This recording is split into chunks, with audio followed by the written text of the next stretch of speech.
పిల్లలు? ఏంటి పిల్లలు బాగున్నారా?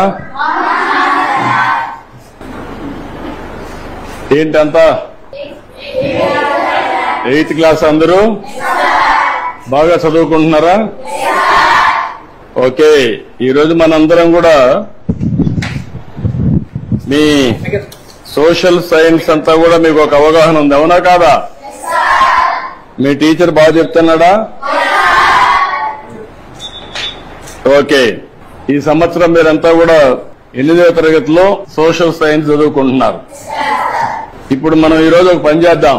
సిద్ధంగా ఉన్నారా? అందరూ అటెన్షన్ లో ఉన్నారా? వేరే ఎక్కడ ఆలోచనలు ఉన్నాయా? మళ్ళా నేను అడిగి చెప్పగలుగుతారా? నేను చెప్పింది యాజ్ ఇట్ ఈజ్ మీరు చెప్పాలి, సరేనా? సిద్ధమేనా? ఓకే, మొదటి టాపిక్ ఎవరన్నా హోంవర్క్ చేసుకొని వచ్చారా? చదువుకున్నారా ఈ సబ్జెక్టు? అయితే నేను బ్రీఫ్ గా చెప్తాను, చెప్పిన తర్వాత మీరు ఏదైనా అడిగితే సమాధానం కూడా చెప్పాలి. చెప్తారు కదా? ఓకే, మొదటి సబ్జెక్ట్ వచ్చి మనకు వనరుల గురించి మనకు ఒక చిన్న కథ.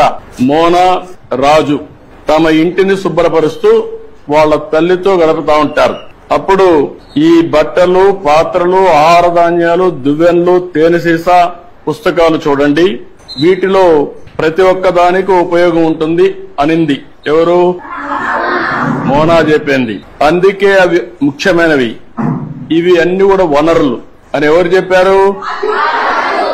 అది అయిన తర్వాత వనరులు అంటే ఏంటి అని రాజు వాళ్ళ అమ్మని అడిగాడు.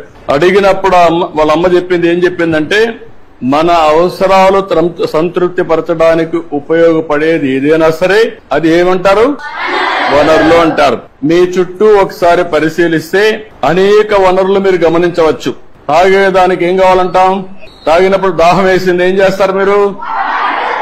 వాటర్ తాగుతారు. తాగినప్పుడు దాన్ని ఏమంటారు?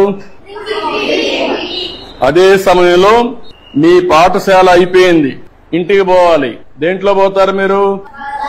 బస్సులో పోతారు, దాన్ని ఏమంటాం? వనరులు అంటాం. అదే సమయంలో మీరు చదివే పాఠ్య పుస్తకాలు, దాన్ని ఏమంటారు? ఎందుకు వనరు అంటున్నారు? ఉపయోగపడుతుంది కాబట్టి. మీ నాన్న ఇంటికి పోతానే మీకేదో తినుబండారం ఇస్తాడు, దాన్ని తాజా కూరగాయలతో కూడా తయారు చేస్తాడు, దాన్ని ఏమంటారు? వనరులు అంటారు. ఎందుకు?